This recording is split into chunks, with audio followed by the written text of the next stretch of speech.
কিসের জন্য, কি কারণে, কোন ষড়যন্ত্রের কারণে, কার স্বার্থে আমাকে অ্যারেস্ট করা হলো আমিও প্রশাসনের কাছে জানতে চাই।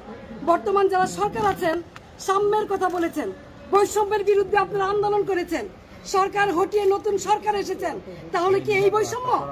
তাহলে অনেস্ট রাজনীতির সততার কিসের মূল্যায়ন? আমি তো বাড়িতেই ছিলাম, আমি তো পালাই নেই, তাহলে এইভাবে আমাকে অ্যারেস্ট করতে হলো কেন? সেই জবাব জনগণের কাছে চাই, জনগণই দিবে।